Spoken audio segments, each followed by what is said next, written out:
ഞാൻ ഒറ്റയ്ക്കൊരു തീരുമാനം എടുക്കാൻ പാടില്ല. എല്ലാം ജ്യോതി തന്നെ തീരുമാനിക്കും. ഞാനെന്താ കൊച്ചുകുട്ടിയാണോ?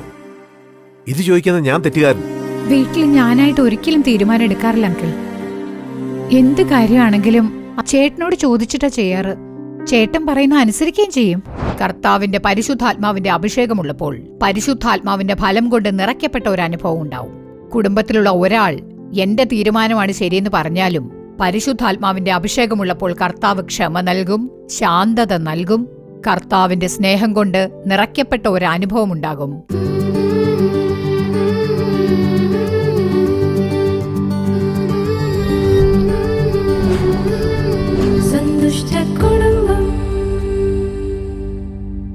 പ്രിയപ്പെട്ട നല്ല വീട് പ്രേക്ഷകരെ, യേശുക്രിസ്തുവിന്റെ മധുരമുള്ള നാമത്തിൽ നിങ്ങൾക്ക് ഞങ്ങളുടെ സ്നേഹാശംസകൾ. വീണ്ടും ഈ നല്ല വീട് എന്ന പരിപാടിയിലൂടെ നിങ്ങളെ കാണുന്നതിൽ ഞങ്ങൾക്ക് വളരെ സന്തോഷമുണ്ട്. ഈ ഒരു പരിപാടിയിലൂടെ ഓരോ ആഴ്ചയും ധാരാളം പേർ അനുഗ്രഹിക്കപ്പെടുന്നതോർത്ത് ഞങ്ങൾ കർത്താവിന് നന്ദി പറയുന്നു. ഇന്നേ ദിവസം ഭാര്യയാണോ ഭർത്താവാണോ ആര് തീരുമാനമെടുക്കണം, ഇതിനെക്കുറിച്ചുള്ള ഒരു പരിപാടിയാണ് കാണാൻ പോകുന്നത്. ഒരു കുടുംബത്തിൽ സന്തോഷവും സമാധാനവും നിലനിൽക്കണമെന്നുണ്ടെങ്കിൽ ശരിയായ തീരുമാനങ്ങൾ എടുക്കേണ്ടത് അത്യാവശ്യമാണ്. തെറ്റായ തീരുമാനങ്ങൾ എടുക്കുകയാണെങ്കിൽ കുടുംബത്തിലാകമാനം പ്രശ്നങ്ങൾ ഉണ്ടായി കുടുംബത്തിലെ സന്തോഷവും സമാധാനവും നഷ്ടപ്പെടാനിടയാകും. ഭാര്യയാണോ ഭർത്താവാണോ ആരാണ് തീരുമാനമെടുക്കേണ്ടത് എന്നുള്ള അസൂയയും മത്സരവുമില്ലാതെ ഭാര്യയും ഭർത്താവും ഒരുമിച്ച് പ്രാർത്ഥിച്ച് ഉപദേശങ്ങൾ തേടി തീരുമാനമെടുക്കുമ്പോൾ അവിടെ നന്മയുണ്ടാകും, സന്തോഷവും സമാധാനവും നിലനിൽക്കും. അടുത്തതായി ജ്യോതി ചേച്ചി നാടകം നമുക്ക് കാണാം.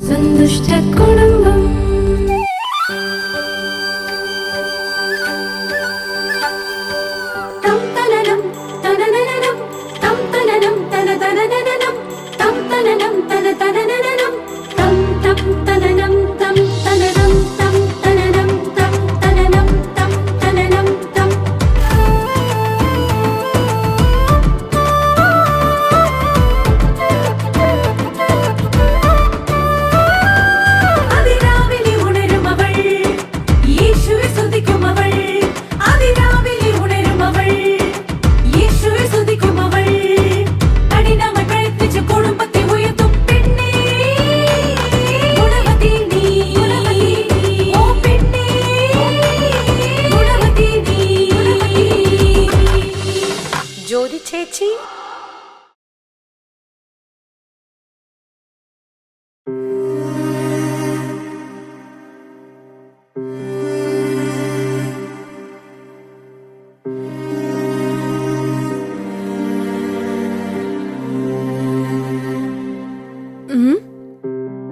അമ്മേ, അച്ഛന്റെ ദേഷ്യത്തെക്കുറിച്ച് ആലോചിച്ചിരിക്കുകയാണോ?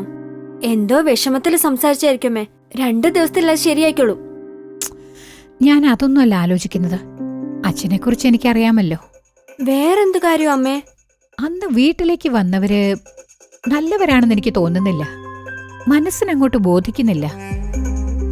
മോളുടെ അച്ഛനെ അവര് പറ്റിക്കുമെന്ന് എനിക്ക് പേടിയുണ്ട് മോളെ. അമ്മ ഇത് അച്ഛനോട് പറയരുതായിരുന്നു. നന്നായി. ഞാൻ വെറുതെ എന്തെങ്കിലും പറഞ്ഞാൽ തന്നെ പുള്ളി കേക്കില്ല. ഇനി ഉപദേശിക്കുകയും കൂടി ചെയ്തു കഴിഞ്ഞാ ഇരിക്കപ്പുറത്തി കാണില്ല. അച്ഛനോട് ഞാൻ സംസാരിക്കട്ടെ? നിന്നോടും അച്ഛൻ ദേഷ്യപ്പെടില്ലേ? പോട്ടെ മോളെ, നമുക്ക് നോക്കാം.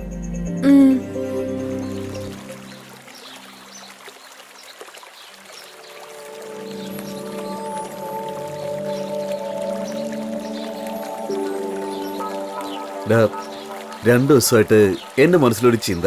എന്താ ഇത്ര ചിന്തിക്കാൻ? നമ്മൾ ജോലിക്കായിട്ട് ഓരോ സ്ഥലം ഇങ്ങനെ കയറി ഇറങ്ങുകയല്ലേ. അതെ, നമുക്ക് തന്നെ സ്വന്തമായിട്ട് എന്തെങ്കിലും ഒരു പണി സ്റ്റാർട്ട് ചെയ്താലെന്ന് ഞാൻ ആലോചിക്കുകയായിരുന്നു. മാസത്തിൽ ശമ്പളം കിട്ടാൻ തന്നെ വകയില്ല, അപ്പോഴാണ് സ്വന്തമായിട്ടൊരു ബിസിനസ്. ഇതൊക്കെ എങ്ങനെ നടക്കാനടാ?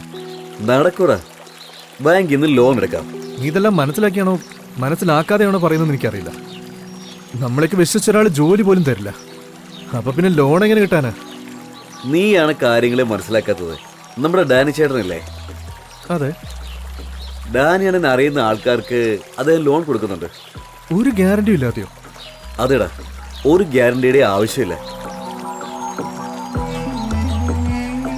ഇതൊന്നും വേണ്ട, ഇതൊന്നും ശരിയാവില്ലടാ. അവസാനം ഇതൊക്കെ എന്തെങ്കിലും വലിയ പ്രശ്നത്തിൽ പോയിച്ചെന്ന് അവസാനിക്കും. നിനക്ക് ഏത് കാര്യത്തിനും സംശയമുള്ളൂ. എടാ അതല്ലടാ, നമുക്കെന്നാ ഒരു കാര്യം ചെയ്യാം. അവരാരാണെന്ന് ആദ്യം അന്വേഷിക്കാം, എന്നിട്ട് തീരുമാനിക്കാം. അതെടാ. എന്താ മോനെ, എന്താ പ്രശ്നം? അങ്ങനെ പ്രശ്നമൊന്നുമില്ല. ചില കാര്യങ്ങൾ ഞാൻ അറിഞ്ഞു. എന്ത് കാര്യം അറിഞ്ഞെന്നാ? ജ്യോതി വല്ലതും പറഞ്ഞു കാണും അല്ലേ? ഗ്രഹനാഥൻ ആരാ? ഞാനല്ലേ? അപ്പൊ ഞാനല്ലേ തീരുമാനങ്ങൾ എടുക്കേണ്ടത്? പക്ഷെ എന്ത് തീരുമാനം എടുത്താലും അവളോട് ഞാൻ ചോദിക്കണോ? പറയാമെങ്കിൽ സ്വന്തമായിട്ട് ഒരു തീരുമാനം ഞാൻ എടുക്കാൻ പാടില്ല. എന്താണെങ്കിലും അവളോട് ഞാൻ ചോദിക്കണം. ഞാനെന്താ കൊച്ചുകുട്ടിയാണോ?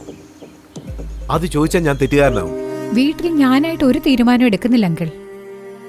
എന്ത് കാര്യമാണെങ്കിലും ചേട്ടനോടാണ് ചോദിക്കാറുള്ളത്. അദ്ദേഹം പറയുന്ന അനുസരിക്കുകയും ചെയ്യും.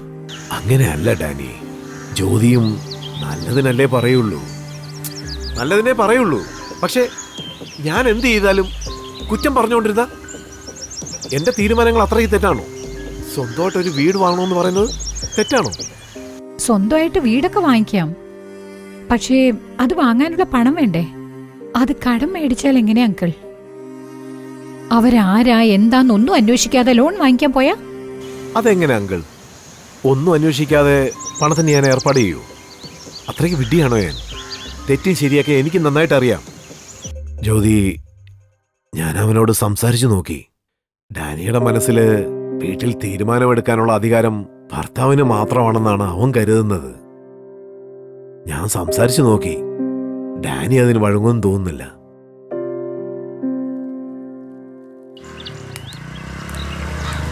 നീ പറഞ്ഞത് സത്യമായിരുന്നടാ.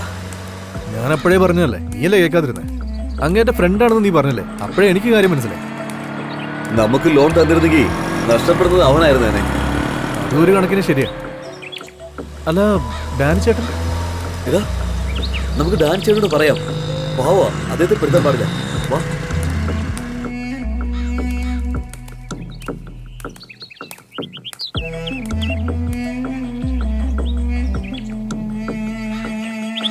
ചേട്ടാ ഇത് വിട്ടേക്കേട്ടാ, അവരൊക്കെ ഫ്രോഡുകളാ. അതെ ചേട്ടാ, ഞങ്ങൾ അന്വേഷിച്ചു. എന്തെങ്കിലും ഡോക്യുമെന്റ്സ് തന്ന് നമ്മളവരെ പറ്റിക്കും. ഡോക്യുമെന്റ് ചാർജ് വേണോന്ന് പറഞ്ഞ് എന്റെ അടുത്തുനിന്ന് 30,000 വാങ്ങിച്ചു. ഞാൻ കടം വാങ്ങിച്ച അതൊക്കെ കൊടുത്തത്. എന്താ ചേട്ടാ ഈ പറയുന്നേ? 30,000 രൂപ കൊടുത്തോ? ചേട്ടാ നിങ്ങൾ പേടിക്കണ്ട, നമുക്കത് എങ്ങനെയെങ്കിലും തിരിച്ചു വാങ്ങിക്കാം. നിങ്ങൾ വീട്ടിലേക്ക് ചെല്ലേ. എടാ വാടാ, അമ്മ എവിടെ കാണും നോക്കാം.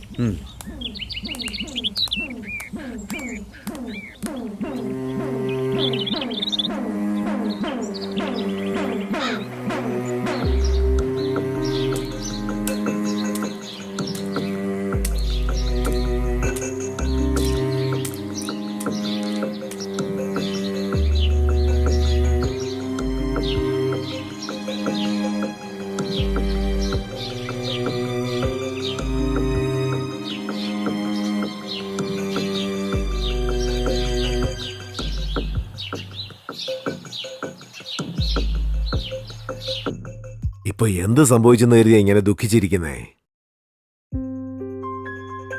ഡാനി, നടന്നതിനെ കുറിച്ച് വെറുതെ ആലോചിക്കണ്ട. ഇനി നടക്കാനിരിക്കുന്നതിനെ കുറിച്ച് ആലോചിക്കുക. ഒരു കാര്യം ഞാൻ പറയാം. കർത്താവ് പറഞ്ഞിട്ടുണ്ട്, അത് നിമിത്തം മനുഷ്യൻ തന്റെ അപ്പനെയും അമ്മയും വിട്ട് ഭാര്യയോട് പറ്റിച്ചേരുമെന്ന്, അവർ ഇരുവരും ഒരു ദേഹമായി തീരുമെന്നും അരുളി ചെയ്തു. നീ പറഞ്ഞില്ലേ ഡാനി, വീട്ടിലെ തീരുമാനങ്ങൾ നീയാ എടുക്കണ്ടെന്ന്? അത് ശരിയാ. പക്ഷേ ബൈബിൾ പറയുന്നതനുസരിച്ച് ഒരു കാര്യത്തിൽ തീരുമാനം എടുക്കണമെങ്കിൽ ഭാര്യയും ഭർത്താവും സംസാരിച്ച് ആലോചിച്ച് ദൈവത്തിനോട് ചോദിക്കണം. അതാണ് ശരിയായ രീതി. ഒറ്റയ്ക്കൊരു തീരുമാനം ആരും എടുക്കാൻ പാടില്ല. കൂടി ആലോചിച്ചാൽ തെറ്റുകൾ സംഭവിക്കാൻ സാധ്യതയില്ല. ഏക മനസ്സോടെ എടുക്കുന്ന തീരുമാനങ്ങൾ തീർച്ചയായും നന്മയും അനുഗ്രഹവുമായിരിക്കും.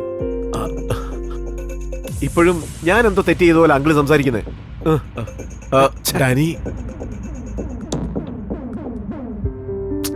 എന്താ മോളെ ഇങ്ങനെ?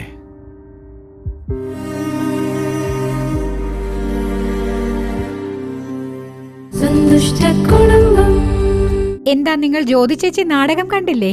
കുടുംബത്തിൽ ഭാര്യ ഭർത്താക്കന്മാർ തമ്മിൽ ചർച്ച ചെയ്യാതെ ഒരാൾ മാത്രം സ്വന്തം തീരുമാനമെടുത്തതിനാൽ കുടുംബത്തിന്റെ സമാധാനം തന്നെ നഷ്ടപ്പെട്ടതായി നിങ്ങൾ കണ്ടില്ലേ? അടുത്തതായി കർത്താവിന്റെ വചനങ്ങൾ പങ്കുവച്ച് നിങ്ങളുടെ അനുഗ്രഹത്തിനായി പ്രാർത്ഥിക്കുവാൻ സഹോദരി ചെല്ലാറാണി അപ്പാദുരെ അവർകൾ നമ്മുടെ കൂടെയുണ്ട്. പ്രാർത്ഥനയോടെ ദൈവ സന്ദേശം കേൾക്കുക. കർത്താവ് തീർച്ചയായും ഇന്ന് നിങ്ങളെ അനുഗ്രഹിക്കുന്നതാണ്.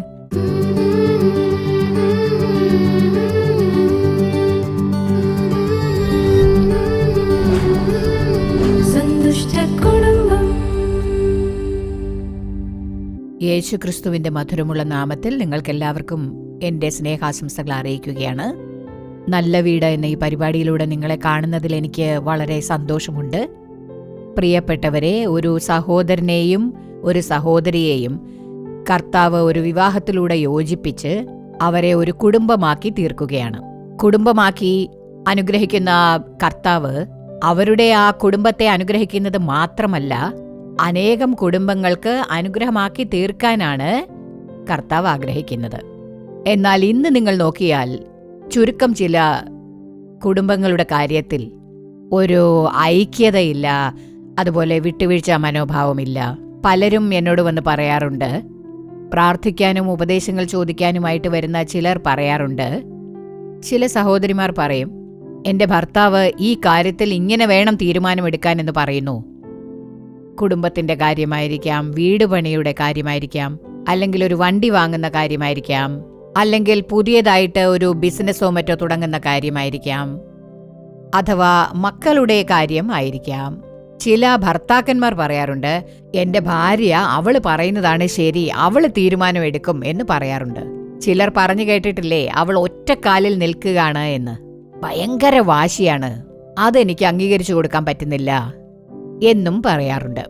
ചിലർ എൻ്റെ അടുത്ത് വരുമ്പോൾ ചില സഹോദരന്മാർ എന്നോട് പറയാറുണ്ട്, എന്നെക്കാളും എൻ്റെ ഭാര്യ കൂടുതൽ സമ്പാദിക്കുന്നുണ്ട്, അവൾക്ക് ശമ്പളം കൂടുതലുള്ളതുകൊണ്ട് അവൾ വിചാരിക്കുന്നതൊക്കെ നടക്കണമെന്നാണ് അവളുടെ വാശി.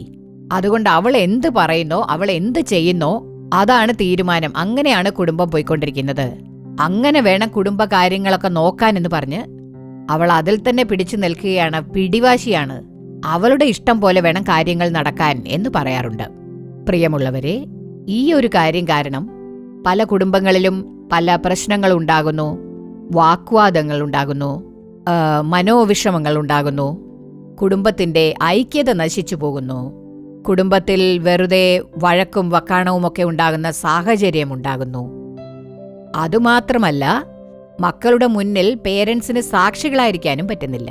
മക്കളുടെ കാര്യത്തിൽ മാതാപിതാക്കൾക്കിടയിൽ പരസ്പരം വാക്കുതർക്കങ്ങൾ ഉണ്ടായിക്കൊണ്ടിരുന്നാൽ, അവർ തമ്മിൽ പരസ്പരം ഒരു ഐക്യതയില്ലാതെ പോയാൽ, വഴക്കുണ്ടാക്കിക്കൊണ്ടിരുന്നാൽ അവരുടെ മക്കളെയും കർത്താവിൽ വളർത്താൻ പറ്റാത്ത സാഹചര്യമുണ്ടാവും. കാരണം മക്കളോട് കർശനമായിട്ട് പറയാൻ പറ്റില്ല. നിങ്ങൾ തന്നെ വഴക്കുണ്ടാക്കുകയല്ലേ ഇങ്ങോട്ട് ചോദിക്കും. അതുമാത്രമല്ല, മക്കളും കീഴടങ്ങി ജീവിക്കില്ല. മക്കളുടെ പഠിത്തത്തിലായാലും എല്ലാത്തിലും പ്രശ്നമുണ്ടാവുക തന്നെ ചെയ്യും. എന്റെ പ്രിയപ്പെട്ടവരെ, ഒരു കുടുംബത്തിൽ എപ്പോഴും ഐക്യതയുണ്ടായിരിക്കണം. കർത്താവിന്റെ വചനം പറയുന്നു, മത്തായി 19 5 വാക്യം പറയുന്നുണ്ട്, ആദിയിൽ അവരെ ആണും പെണ്ണുമായി സൃഷ്ടിച്ചു എന്നും ഇരുവരും ഒരു ദേഹമായി തീരും, ഐക്യതയോടെ ജീവിക്കും. അതാണ് കർത്താവിന്റെ വചനം. അപ്പോൾ കർത്താവിന്റെ വചനപ്രകാരം ഐക്യതയോടുകൂടി ഒരുമിച്ച് ജീവിക്കുമ്പോഴാണ് കുടുംബത്തിൽ ഒരു സമാധാനം നിലനിൽക്കുക, കുടുംബത്തിൽ ഒരു സന്തോഷമുണ്ടാകും, കുടുംബത്തിൽ എപ്പോഴും ഒരു യോജിപ്പുണ്ടായിരിക്കും. മക്കളും അതുപോലെ ഒരു സാക്ഷിയുള്ള മക്കളായി കർത്താവിനെ ഭയന്ന് ജീവിക്കും, മാതാപിതാക്കൾക്ക് കീഴടങ്ങി ജീവിക്കും, മാതാപിതാക്കൾ എന്തു പറയുന്നോ അതനുസരിച്ചവർ ജീവിക്കും. അങ്ങനെയായിരിക്കണം.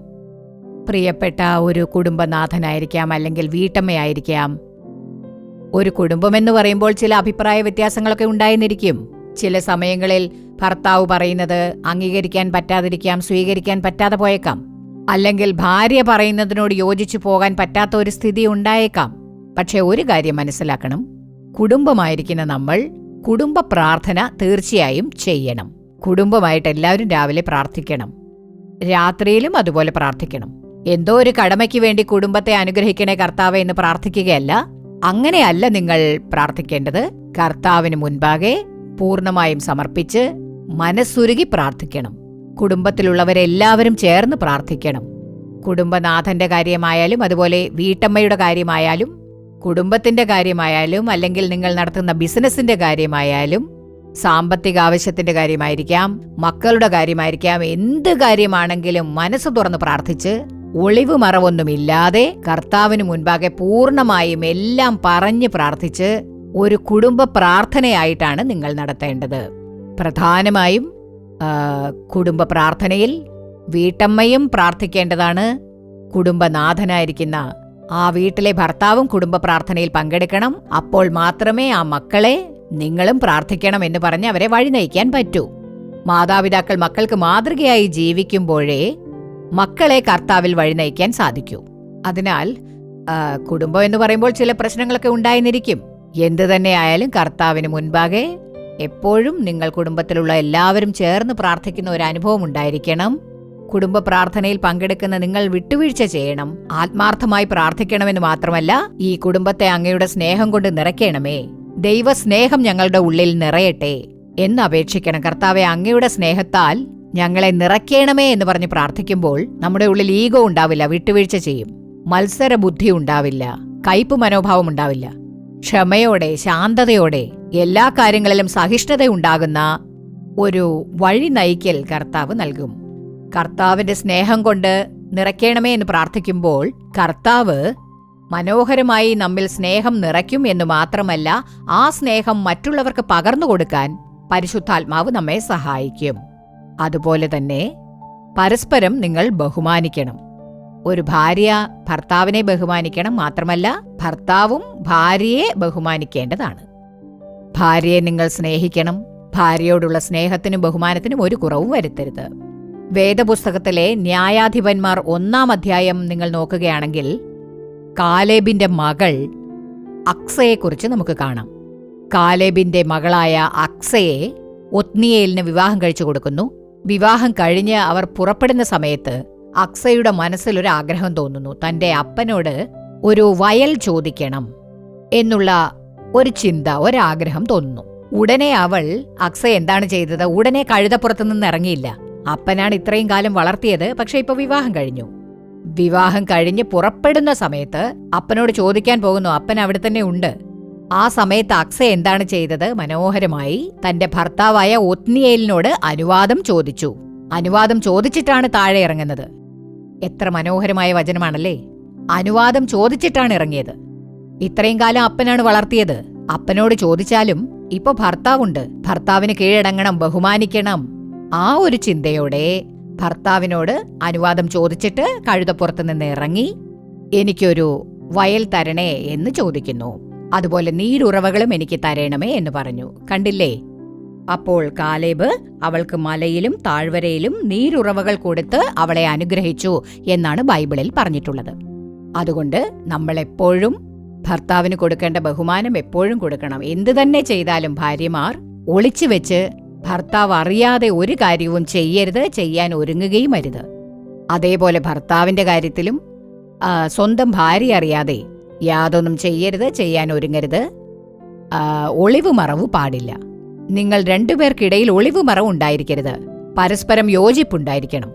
പൂർണ്ണമായും രണ്ടുപേരും പരസ്പരം സ്നേഹിക്കണമെന്ന് മാത്രമല്ല, യോജിപ്പുണ്ടായിരിക്കണം. കർത്താവിന്റെ വചനം പറയുന്നു, ഐക്യത വേണം, യോജിപ്പ് വേണം, നിങ്ങൾ ഒരു ദേഹമാണ് എന്നാണ് കർത്താവിന്റെ വചനം പറയുന്നത്. അതാണ് വേണ്ടത്. അതേപോലെ തന്നെ നോഹയുടെ കാര്യമെടുത്താൽ കർത്താവ് നോഹയോട് പറഞ്ഞു, ജലപ്രളയം വരുത്തും, ഭൂമി അതിക്രമം കൊണ്ട് നിറഞ്ഞിരിക്കുന്നു, ഞാൻ നശിപ്പിക്കും, നീ ഒരു പെട്ടകമുണ്ടാക്കുക എന്ന് പറയുന്നു. നോഹ ഉടനെ കർത്താവിന്റെ വാക്കിന് കീഴടങ്ങി ഉടനെ പെട്ടകമുണ്ടാക്കാൻ ഒരുങ്ങുന്നു. ഭാര്യയ്ക്ക് ഇതറിയാം, മകനോടും മരുമകളോടും എല്ലാം ഇത് പറഞ്ഞിട്ടുണ്ടാവും. എന്താണുണ്ടായത്? പലരും പരിഹസിച്ചു. മഴയുടെ ലക്ഷണം പോലുമില്ല, കാർമേഘം പോലുമില്ല. എന്നാൽ കർത്താവിന്റെ വാക്കിന് കീഴടങ്ങി പെട്ടകമുണ്ടാക്കുകയാണ് നോഹ. അങ്ങനെ വഴി നയിച്ചപ്പോൾ എന്തെങ്കിലും വാഗ്വാദമുണ്ടായോ എന്ന് കർത്താവിന്റെ വചനം പറയുന്നുണ്ടോ? നോഹ കർത്താവിന്റെ വാക്കുകൾ കേട്ട് അവന്റെ വചനത്തിന് കീഴടങ്ങി. മറ്റുള്ളവരെല്ലാം പരിഹസിക്കുന്നല്ലോ, മഴയുടെ യാതൊരു ലക്ഷണവുമില്ലല്ലോ എന്ന് നോഹയുടെ ഭാര്യ നോഹയോട് പറഞ്ഞതായി വചനത്തിൽ കണ്ടിട്ടുണ്ടോ? നിങ്ങൾ നോക്കൂ, പെട്ടകം കർത്താവിന്റെ വാക്കനുസരിച്ച് ഉടനെ തന്നെ നിർമ്മിച്ചു. മൃഗങ്ങളെയും പക്ഷികളെയും ഇഴജാതികളെയും എല്ലാം കർത്താവിന്റെ വാക്കനുസരിച്ച് ആ പെട്ടകത്തിലേക്ക് കയറ്റി. കുടുംബത്തോടെ പെട്ടകത്തിലേക്ക് കയറി. ആ ഭാര്യയും ഭർത്താവും കർത്താവിന്റെ വാക്കുകൾ അനുസരിച്ച് കർത്താവിന്റെ വഴി നയിക്കലിലൂടെ ജീവിക്കുവാനായി സ്വയം സമർപ്പിച്ചു. അതിനുശേഷം കർത്താവ് എന്താണ് ചെയ്തത്? കർത്താവ് ആ പെട്ടകത്തിന്റെ വാതിലടച്ചു. കൃത്യസമയത്ത് ആ പെട്ടകത്തിന്റെ വാതിൽ കർത്താവ് തന്നെ തുറന്നുകൊടുത്തു. നിങ്ങൾ പെരുകി ഭൂമിയിൽ നിറവിൻ എന്ന കർത്താവിന്റെ വചനം പോലെ നിറവുള്ള ഒരു അനുഗ്രഹം ആ കുടുംബത്തിനുണ്ടായി എന്ന് നമുക്ക് കാണാം. അതുകൊണ്ട് ഏത് കാര്യത്തിലും ഒരു ഭാര്യയോ ഭർത്താവോ ധൃതി പിടിച്ച് തീരുമാനമെടുക്കരുത്. കാത്തിരിക്കുക. കർത്താവിന്റെ ഹിതം, അവന്റെ വഴി നയിക്കലിനായി നിങ്ങൾ കാത്തിരിക്കുക. പ്രാർത്ഥിക്കുക. കർത്താവെ, അങ്ങേക്ക് ഇഷ്ടമല്ലാത്ത കാര്യത്തെ അങ്ങ് തന്നെ തടസ്സപ്പെടുത്തുക. അങ്ങേക്ക് ഇഷ്ടമല്ലാത്ത വഴി കർത്താവെ അങ്ങ് തന്നെ അടച്ചു കളയുക. അങ്ങേക്ക് ഇഷ്ടമുള്ള വഴി മാത്രം തുറക്കപ്പെടട്ടെ. അങ്ങയുടെ ഹിതം നടക്കട്ടെ. അതിനായി കാത്തിരിക്കും. ഞങ്ങളെ സമർപ്പിക്കുന്നു എന്ന് നിങ്ങൾ പ്രാർത്ഥിക്കുമ്പോൾ, എങ്ങനെയാണോ നോഹയെ പെട്ടകത്തിനുള്ളിൽ വെച്ച് കർത്താവ് സംരക്ഷിച്ചത്, തക്ക സമയത്ത് നല്ല വഴി തുറന്നുകൊടുത്ത് ആ കുടുംബത്തെ അനുഗ്രഹിച്ചുവോ, അങ്ങനെയുള്ള ഒരു അനുഗ്രഹം കർത്താവ് നിങ്ങളുടെ കുടുംബങ്ങളിൽ, ഒരു അഭിവൃദ്ധിയുള്ള അനുഗ്രഹം കർത്താവ് കൽപ്പിച്ചാരുള്ളും. മറ്റൊരു കാര്യം കൂടി പറയാം. കർത്താവിൽ നിന്നും ലഭിച്ച രക്ഷ നിങ്ങൾ കാത്തുസൂക്ഷിക്കണം. എന്റെ ആത്മാവ് എന്റെ രക്ഷയിൽ സന്തോഷിക്കുന്നു എന്ന അനുഭവം തീർച്ചയായും കുടുംബനാഥനും ആ വീട്ടമ്മയ്ക്കും ഉണ്ടായിരിക്കണം. ആ ഒരു അനുഭവത്തോടുകൂടി കാണപ്പെടണമെന്ന് മാത്രമല്ല, പരിശുദ്ധാത്മാവിന്റെ അഭിഷേകം അവസാന കാലത്ത് എല്ലാവരുടെ മേലും ഉണ്ടായിരിക്കും എന്ന് കർത്താവ് പറഞ്ഞിട്ടുള്ളത് ഓർക്കുക. പരിശുദ്ധാത്മാവിന്റെ സഹായമില്ലാതെ നിങ്ങൾക്ക് പരിശുദ്ധമായി ജീവിക്കാൻ കഴിയില്ല. ആ സഹായമില്ലാതെ കർത്താവിന്റെ ഹിതപ്രകാരം ജീവിക്കാൻ സാധിക്കില്ല. കാരണം പല മനുഷ്യരും പിശാചിലൂടെ തന്ത്രപരമായി പ്രവർത്തിക്കുമ്പോൾ വഞ്ചിക്കപ്പെട്ടു പോകാൻ സാധ്യതയുള്ള ഒരു കാലമാണ്. ഈ കാലത്ത് പരിശുദ്ധാത്മാവിന്റെ അഭിഷേകം കുടുംബങ്ങളിൽ തീർച്ചയായും വേണം. കർത്താവിൽ നിന്നും രക്ഷ പ്രാപിക്കണം. രക്ഷയുടെ സന്തോഷം തീർച്ചയായും വേണം. അതാണ് കുടുംബങ്ങൾക്ക് അനുഗ്രഹം. നിങ്ങളുടെ കുടുംബത്തിൽ കർത്താവ് നാഥനായി നിന്ന് കുടുംബത്തെ വഴിനയിച്ചാലേ കുടുംബത്തിന് അനുഗ്രഹം ഉണ്ടാകുകയുള്ളൂ. മനുഷ്യർ സന്തതികളായി, അനുഗ്രഹിക്കപ്പെട്ട സന്തതികളായി കർത്താവിന് നിങ്ങളുടെ കുടുംബത്തെ വഴിനയിക്കാൻ കഴിയൂ. അതുകൊണ്ട് രക്ഷയിൽ സന്തോഷിക്കുക, രക്ഷയിൽ കുറവുണ്ടാകാതെ നോക്കുക, അഭിഷേകം കൊണ്ട് നിറഞ്ഞിരിക്കുക. ആ പരിശുദ്ധാത്മാവിന്റെ നിറവിലിരിക്കുമ്പോൾ ആ പരിശുദ്ധാത്മാവ് മനോഹരമായി നിങ്ങളെ വഴി നയിക്കും. കർത്താവിന്റെ പരിശുദ്ധാത്മാവിന്റെ അഭിഷേകം ഉണ്ടാകുമ്പോൾ പരിശുദ്ധാത്മാവിന്റെ ഫലം കൊണ്ട് നിറഞ്ഞ ഒരു അനുഭവം ഉണ്ടാകും. കുടുംബത്തിലുള്ള ഒരാൾ എന്റെ തീരുമാനമാണ് ശരിയെന്ന് പറഞ്ഞാൽ പോലും പരിശുദ്ധാത്മാവിന്റെ അഭിഷേകം ഉണ്ടാകുമ്പോൾ കർത്താവ് ക്ഷമ നൽകും, ശാന്തത നൽകും. കർത്താവിന്റെ സ്നേഹം കൊണ്ട് നിറയ്ക്കപ്പെട്ട ഒരു അനുഭവം ഉണ്ടാകും. കർത്താവിന് മുൻപാകെ ഏറ്റുപറയുന്ന ഒരു താഴ്മയുണ്ടാകും. കർത്താവിന് മുൻപാകെ കാത്തിരിക്കുന്ന ഒരു അനുഭവം ഉണ്ടാകും. അങ്ങനെ നിങ്ങൾ കർത്താവിന് മുൻപാകെ രക്ഷയിലൂടെ കുടുംബത്തെ വഴിനയിക്കുക. പരിശുദ്ധാത്മാവിൽ നിറഞ്ഞു ജീവിക്കുക. കർത്താവിൽ നിറഞ്ഞു ജീവിക്കുക. പരിശുദ്ധാത്മാവിനാൽ നിറയ്ക്കപ്പെട്ട ആ ഒരു അനുഭവത്തിലൂടെ നിങ്ങളുടെ കുടുംബം ജീവിക്കുമ്പോൾ എന്റെ ജനത്തിനും മറ്റ് ജാതിക്കും വ്യത്യാസം കാണിക്കുമെന്ന് പറഞ്ഞ കർത്താവ് നിങ്ങളെയും നിങ്ങളുടെ കുടുംബത്തെയും വേർതിരിച്ച് കാണിക്കും, വ്യത്യാസം കാണിക്കും. നിങ്ങളുടെ കുടുംബത്തിന് പേരും പ്രശസ്തിയും ഉണ്ടാക്കിത്തരും. അങ്ങനെ ഒരു അനുഗ്രഹം കർത്താവ് നൽകുന്നതിനായി നമുക്കെല്ലാവർക്കും മുട്ടിപ്പായി പ്രാർത്ഥിക്കാം. സ്തോത്രമർപ്പിക്കുന്നു രാജാവേ, ഞങ്ങൾ അങ്ങയെ നന്ദിയോടുകൂടി സ്തുതിക്കുന്നു, സ്തോത്രമർപ്പിക്കുന്നു. ഹൃദയത്തിന്റെ ആഴത്തിൽ നിന്ന് നന്ദി അർപ്പിക്കുന്നു, നന്ദിയോടുകൂടി അങ്ങയെ സ്തുതിക്കുന്നു യേശുവേ. ഇന്നേ ദിവസം കർത്താവെ, ഈ പ്രാർത്ഥിക്കുന്ന എല്ലാ കുടുംബങ്ങളിലും സമാധാനം കാണപ്പെടുവാൻ, കുടുംബങ്ങൾ സാക്ഷിയായി നിൽക്കുവാൻ, ഈ കുടുംബങ്ങളിലൂടെ അങ്ങയുടെ നാമം മഹത്വപ്പെടുന്നതിനായി കർത്താവെ, ഞങ്ങൾ അങ്ങയെ നോക്കി പ്രാർത്ഥിക്കുന്നു യേശുവേ. ഇന്നേ ദിവസം ഏതൊക്കെ കുടുംബങ്ങളിലാണോ സമാധാനമില്ലായ്മ കാണപ്പെടുന്നത്, കർത്താവെ, വാക്കുതർക്കവും നീരസവും വഴക്കും കാണപ്പെടുന്നത്, ആ കുടുംബങ്ങളിൽ ദൈവ സമാധാനം ഉണ്ടാകുമാറാകട്ടെ. ഇപ്പോൾ പ്രാർത്ഥിച്ചുകൊണ്ടിരിക്കുന്ന ഓരോ കുടുംബത്തെയും അങ്ങയുടെ കരങ്ങളിൽ ഏൽപ്പിക്കുകയാണ് യേശുവേ. കർത്താവെ, കുടുംബത്തോടെ പ്രാർത്ഥിക്കുവാനുള്ള പ്രാർത്ഥനയുടെ ആത്മാവിനെ ഒഴിക്കണമേ. ഓരോരുത്തരും മനസ്സു തുറന്ന് ഈ പ്രാർത്ഥനാ വേളയിൽ യാതൊരുവിധ ഒളിവ് മറവും ഇല്ലാതെ മാനസാന്തരപ്പെട്ട് പ്രാർത്ഥിക്കുവാനുള്ള ഒരു അനുഗ്രഹം ഇവർക്ക് നൽകണമേ. കർത്താവെ, ഇന്നിതാ ഇവർ അങ്ങയുടെ മുൻപിൽ സമർപ്പിച്ച്, കർത്താവെ, ഈ കുടുംബത്തെ അങ്ങയുടെ വഴി നയിക്കലിനായി ഏൽപ്പിക്കുന്നു. കർത്താവെ, അങ്ങയുടെ രക്ഷ കൊണ്ട് ഈ കുടുംബത്തെ നിറയ്ക്കണമേ. കർത്താവെ, പരിശുദ്ധാത്മാവ് ഈ കുടുംബത്തെ വഴി നയിക്കട്ടെ എന്നാരൊക്കെയാണോ ഈ സമയത്ത് മുട്ടിപ്പായി പ്രാർത്ഥിക്കുന്നത്, ആ കുടുംബങ്ങളെ കർത്താവ് വഴി നയിക്കുവാനായി പ്രാർത്ഥിക്കുന്നു. ഈ പ്രാർത്ഥന കർത്താവ് കേട്ടതിനായി നന്ദി. കുടുംബങ്ങളിൽ കർത്താവ് മാറ്റം നൽകുന്നതിനായി നന്ദി. ഭാര്യ ഭർത്താക്കന്മാർ രക്ഷ പ്രാപിച്ച അഭിഷേകം കൊണ്ട് നിറയ്ക്കപ്പെടുമ്പോൾ കർത്താവെ, അങ്ങേക്ക് ഇവർ പ്രഥമ സ്ഥാനം നൽകട്ടെ. കുടുംബനാഥൻ എന്റെ തീരുമാനമാണ് ശരിയെന്ന് പറയില്ല. അതുപോലെ വീട്ടമ്മ എന്റെ തീരുമാനമാണ് ശരിയെന്ന് പറയില്ല. എല്ലാം കർത്താവിന്റെ ഹിതമാണ്, കർത്താവിന്റെ ആഗ്രഹമാണ്, കർത്താവ് തീരുമാനിക്കട്ടെ എന്ന് പറഞ്ഞ് പൂർണ്ണമായും രണ്ടുപേരും കർത്താവിനെ ഏൽപ്പിക്കട്ടെ. ആ ഒരു അനുഭവം ഈ സമയത്ത് കർത്താവെ, ആരൊക്കെയാണോ യോജിച്ച് പ്രാർത്ഥിക്കുന്നത്, ആ കുടുംബങ്ങളിൽ അങ്ങയുടെ കൃപയുണ്ടാകട്ടെ എന്ന് പ്രാർത്ഥിക്കുന്നു. കർത്താവ് ഇവരുടെ ചുമതല ഏറ്റെടുത്തതിനായി നന്ദി. കുടുംബനാഥനായി നിന്ന് കർത്താവ് മഹത്വപ്പെടുന്നതിനായി നന്ദി. അങ്ങയുടെ നാമം മഹത്വപ്പെടുന്നതിനായി നന്ദി. കുടുംബങ്ങൾ ഇതാ ഏറ്റുപറയുകയാണ്. അങ്ങ് ചുമതല ഏറ്റെടുക്കണേ, അങ്ങ് വഴി നയിക്കണേ. അങ്ങയുടെ നാമം മാത്രം മഹത്വപ്പെടട്ടെ. യേശുവിലൂടെ പ്രാർത്ഥന കേൾക്കണമേ നല്ല പിതാവേ, ആമേൻ. പ്രിയമുള്ളവരെ, ഇന്നത്തെ പരിപാടി നിങ്ങൾക്ക് അനുഗ്രഹപ്രദമായിരുന്നിരിക്കും എന്ന് ഞങ്ങൾ വിശ്വസിക്കുന്നു. നിങ്ങൾക്ക് ലഭിച്ച നന്മകളെക്കുറിച്ചും അനുഗ്രഹങ്ങളെക്കുറിച്ചും ഞങ്ങളെ അറിയിക്കാൻ മറക്കരുത്. നിങ്ങളുടെ പ്രാർത്ഥനാക്കുറിപ്പുകൾ എന്തുതന്നെയായാലും അത് കത്തുകളിലൂടെയോ ഇമെയിലിലൂടെയോ ഞങ്ങളെ അറിയിക്കുക. നിങ്ങൾക്കായി പ്രാർത്ഥിക്കാനും ഉപദേശങ്ങൾ നൽകാനും സഹോദരൻ മോഹൻ സി ലാസറസ് അവർകളും ദൈവ ശുശ്രൂഷകരും ഞങ്ങളോടൊപ്പമുണ്ട്. നാളെ ശനിയാഴ്ച ഇടിവിൽ നിന്നുള്ള പ്രാർത്ഥന നാലുമാവടിയിലുള്ള ദൈവത്തിന്റെ കൂടാരത്തിൽ നടക്കുന്നതാണ്. നിങ്ങൾ കുടുംബത്തോടുകൂടി ഈ പ്രാർത്ഥനയിൽ പങ്കെടുക്കുക.